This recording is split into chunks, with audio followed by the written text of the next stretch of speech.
പല രീതിയിൽ ഇടിയപ്പം ഉണ്ടാക്കാറുണ്ടെങ്കിലും ഈ രീതിയിൽ ഉണ്ടാക്കുമ്പോഴാണ് എനിക്ക് നല്ല പെർഫെക്റ്റായിട്ട് കിട്ടാറുള്ളത്. അത് നിങ്ങളുമായിട്ടൊന്ന് ഷെയർ ചെയ്യാമെന്ന് വിചാരിച്ചു. നല്ല സോഫ്റ്റായിട്ടുള്ള ഇടിയപ്പമാണ്. അതുമാത്രമല്ല ഇതിനോടൊപ്പം കൂട്ടി കഴിക്കാൻ പറ്റിയ നല്ലൊരു സ്റ്റൂവിൻ്റെ റെസിപ്പിയും കൂടി കാണിക്കുന്നുണ്ട്. എങ്ങനെയാണെന്ന് നോക്കാം.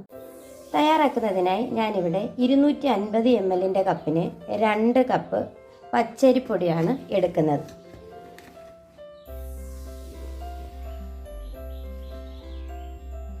ഇനി നമുക്ക് പൊടി നനയ്ക്കുന്നതിന് ആവശ്യമായിട്ടുള്ള വെള്ളം തിളപ്പിച്ചെടുക്കണം. ഇതിലേക്ക് ഉപ്പും കുറച്ച് വെളിച്ചെണ്ണയും കൂടി ഇട്ട് കൊടുക്കാം. ഇനി ഈ വെള്ളം നന്നായിട്ടൊന്ന് തിളച്ചു വരണം. വെള്ളം നന്നായിട്ടൊന്ന് തിളച്ചു വന്നിട്ടുണ്ട്. ഇനി ഇത് കുറേശ്ശെ നമുക്ക് എടുത്തു വെച്ചിരിക്കുന്ന അരിപ്പൊടിയിൽ ഒഴിച്ചു കൊടുത്ത് നന്നായിട്ടൊന്ന് മിക്സ് ചെയ്തെടുക്കാം.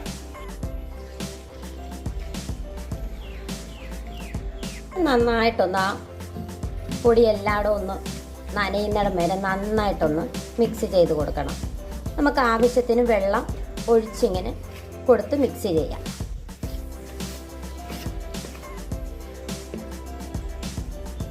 കുറച്ച് വെള്ളവും കൂടി ഒന്ന് ഒഴിച്ചു കൊടുത്തിട്ട് ഒന്നും കൂടെ ഒന്ന് നനച്ചെടുക്കണം. ആ പച്ചപ്പൊടി മൊത്തത്തിലൊന്ന് നനഞ്ഞ് കിട്ടണം നന്നായിട്ട്. ആ പൊടിയൊക്കെ നന്നായിട്ട് നനച്ചെടുത്തിട്ടുണ്ട്. കണ്ടേ, ഈ ഒരു പരുവത്തിന് മതി നനച്ചെടുക്കേണ്ടത്. ഇനി ഇന്ന് അല്പം ചൂടായി കഴിയുമ്പോൾ നമുക്കിത് നന്നായിട്ടൊന്ന് അയച്ചെടുക്കണം. നമ്മൾ നനച്ച് വെച്ച മാവിൻ്റെ ചൂട് ഒക്കെ ഒന്ന് കുറഞ്ഞു വന്നിട്ടുണ്ട്. ഇനി നമുക്കിത് നന്നായിട്ടൊന്ന് അയച്ചെടുക്കണം. ഞാനിവിടെ ഇതുപോലൊരു പാത്രത്തിൽ കുറച്ച് പച്ചവെള്ളം എടുത്തിട്ടുണ്ട്. അതിലേക്ക് കൈ ഒന്ന് മുക്കി കൊടുത്ത ശേഷം നമുക്ക് നന്നായിട്ടിതൊന്ന് അയച്ചെടുക്കാം. ഇടയ്ക്കൊക്കെ വെള്ളത്തിലേക്ക് കൈ ഒന്ന് നനച്ച് കൊടുത്ത ശേഷം ഇങ്ങനെയൊന്ന് അയച്ചെടുക്കാം.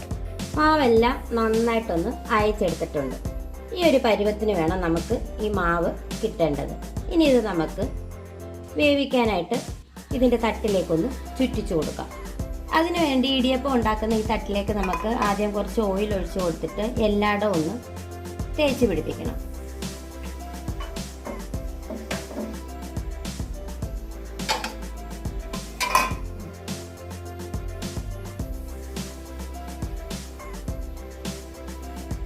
ഈ തട്ടിലേക്ക് നമുക്ക് കുറച്ച് ചിരകിയ തേങ്ങ ഇങ്ങനെ ഒന്ന് വിതറി കൊടുക്കാം. അതിനു മുമ്പായി ഇടിയപ്പം വേവിക്കുന്നതിന് ആവശ്യമായിട്ടുള്ള വെള്ളം ഒന്ന് തിളയ്ക്കാനായിട്ട് വെക്കാം. ഇനി നമുക്ക് കുറേശ്ശെ മാവെടുത്ത് ഈ സേവനാഴിയിലേക്ക് വെച്ച് കൊടുത്ത് നമുക്ക് ഇടിയപ്പം ഒന്ന് പീച്ചിയെടുക്കാം.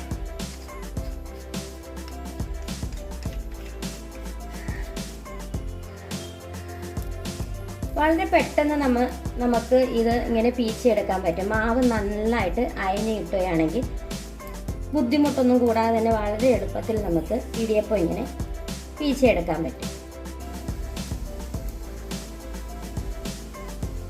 ഇത് നമുക്ക് ഒന്ന് വേവിക്കാനായിട്ട് വയ്ക്കാം.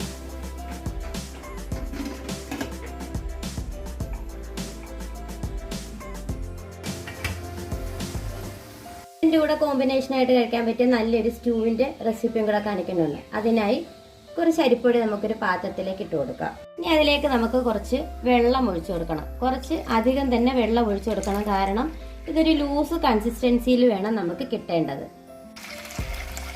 നമുക്കിത് നന്നായിട്ട് പൊടിയും വെള്ളവും കൂടെ ഒന്ന് ചേരുന്നവരെ ഒന്ന് മിക്സ് ചെയ്ത് കൊടുക്കാം. ഇനി അതിലേക്ക് ചേർത്ത് കൊടുക്കാൻ വേണ്ടി ഞാനിവിടെ ഒരു ഏത്തപ്പഴം എടുത്തിട്ടുണ്ട്. ഇനി ഇത് നമുക്ക് ചെറിയ കഷ്ണങ്ങളായിട്ടൊന്ന് മുറിച്ചെടുക്കണം.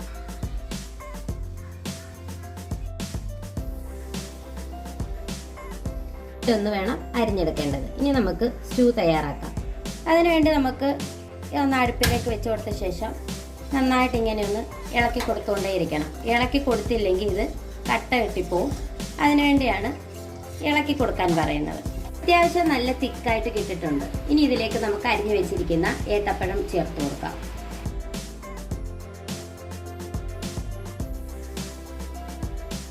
ഇനി ഇതിലേക്ക് നമുക്ക് മധുരത്തിന് ആവശ്യമായ പഞ്ചസാരയും കൂടി ചേർത്ത് കൊടുക്കാം.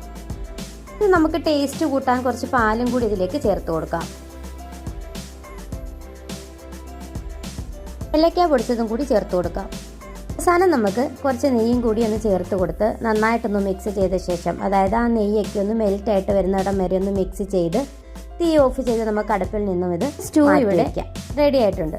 ഇടിയപ്പത്തിൻ്റെ കൂടെയൊക്കെ കൂട്ടി കഴിക്കാൻ പറ്റിയ നല്ലൊരു കോമ്പിനേഷനാണ് ഈ ബനാന സ്റ്റൂ.